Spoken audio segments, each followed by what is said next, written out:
Hello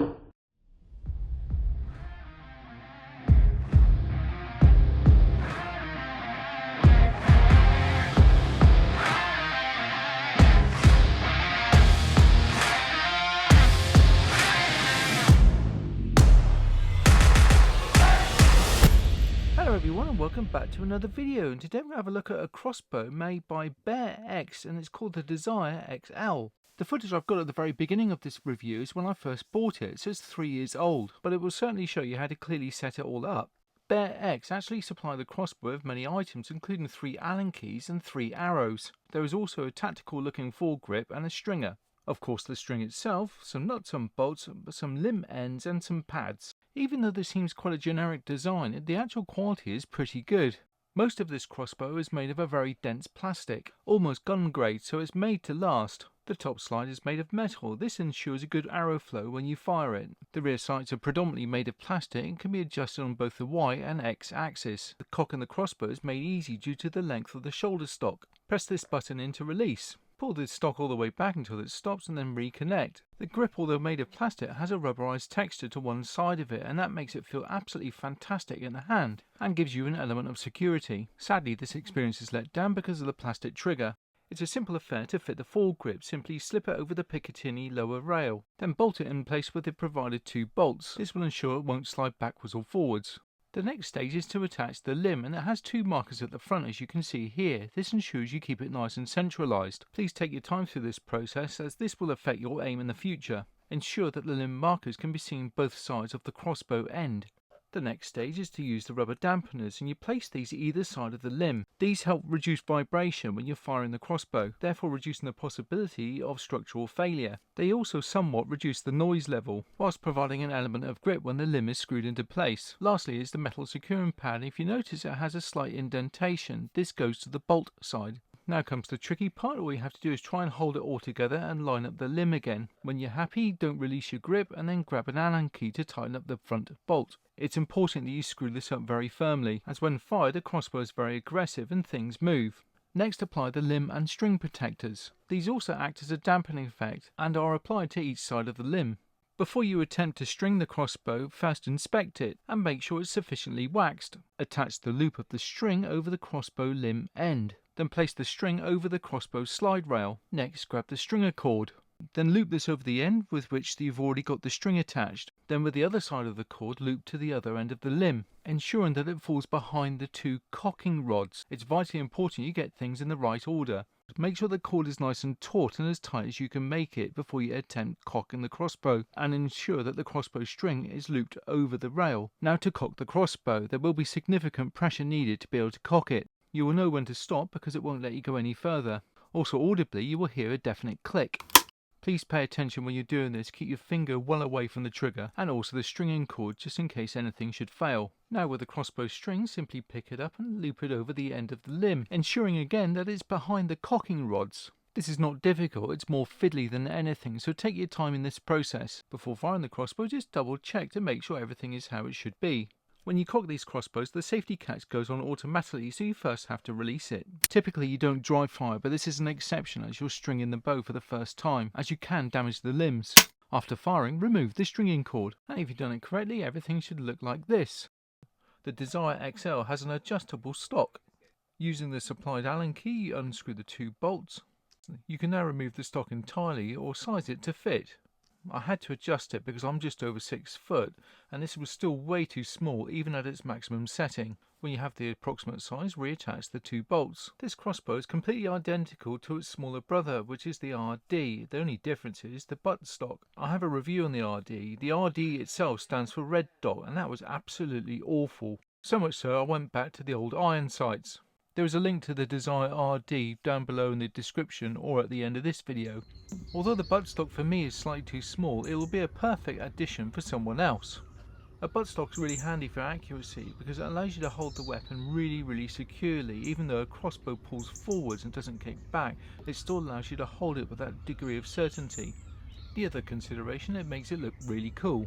I decided to take the crossbow in the garden to have a quick check before I took it up to the farm. Going back to safety, only cock a crossbow when you intend to use it, as storing it cocked is not only dangerous but will damage the string and the limbs. When you load the crossbow bolt, make sure it's from the top only and not in front of the string, as this could cause you massive damage to your fingers if it goes off. Always check to make sure the rear of the bolt is in its furthermost position, and check that the safety catch has automatically been applied. Release the safety catch and we're good to go. I decided to shoot an old pallet which was about 3 meters away from me at point blank range.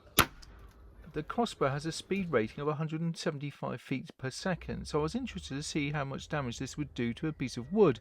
The depth of the wood is 1¼ inches, and I was surprised to see with such a light bolt it almost went all the way through, as it took some effort to be able to remove the bolt again without snapping it.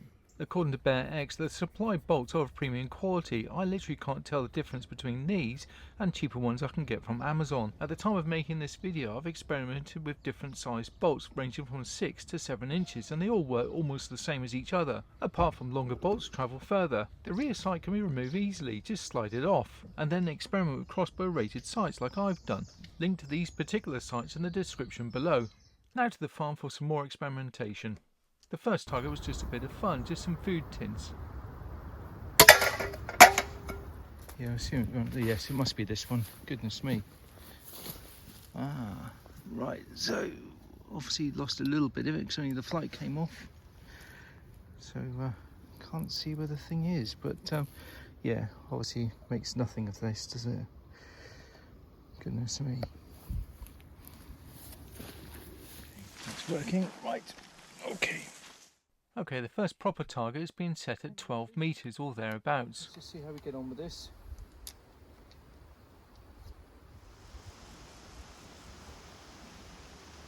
I'm aiming directly at the largest target in the centre.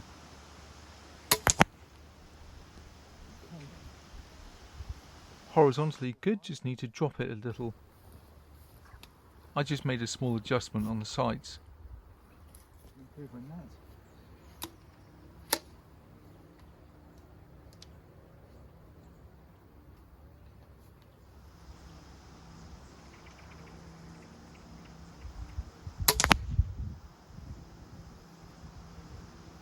That's better, but it's good enough that I can move the target away now to about 25 meters.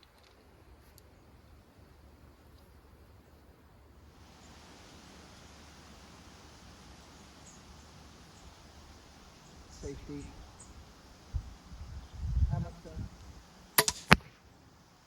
From where I was stood, I had no idea that it was completely in the centre. I thought it was in the black area. Okay, so that was close. My son went and had a look for me, because obviously my poor eyes, failing body, yeah, handsome looks, couldn't see it. But we'll have another go, see if it's asleep.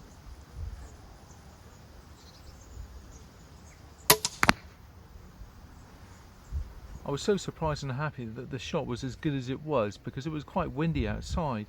So again I decided to move the target much further away, this time to 33 meters according to the rangefinder.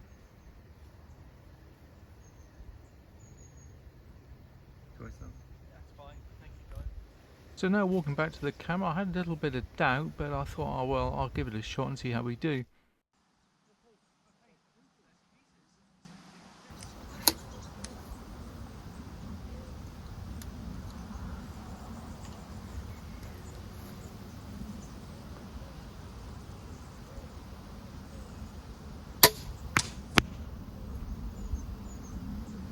I'll fire another one, and then I'll go and have a look.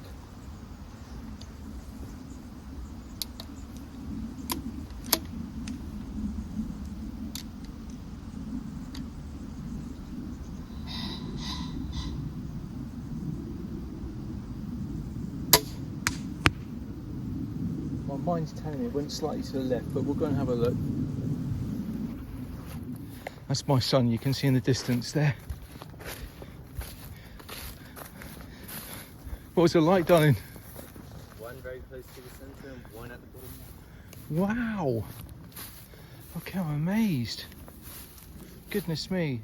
Obviously you guys see it on this machine, but wow, it's nice to see it with the eye. Okay, I'm going to try and push it forwards a bit further. I'll see if we'll go to the bushes over there, which looks like about another 5 to... No, it's more than that, it's about 10 meters, so I'm going to push it forwards there. I'm now walking back to the camera believing that I'm totally awesome and I can shoot absolutely anything at any distance now.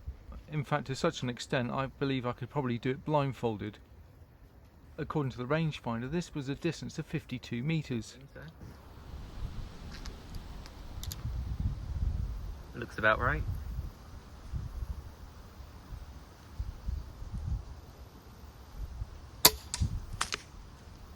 Missed. The bolt obviously went very close to the target because I could hear it on the GoPro. Review the footage. I am to the top of the target, trying to compensate. Maybe I shouldn't do. I was just aiming for that centre point again.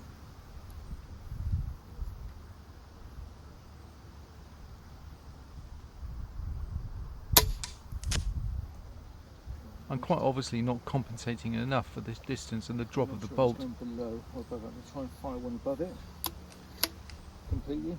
See if that works. There's obviously a fair amount of drop. I was now aiming about 1 foot above the bag itself. No, way above it. Okay, going to be running out of arrows at this rate.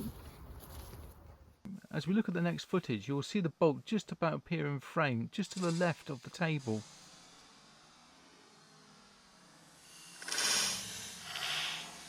This tells me I shouldn't be aiming just 1 foot above, but rather 2 feet above the bag itself. I'll play that again to see if you can see it. Remember, it's to the left of the table.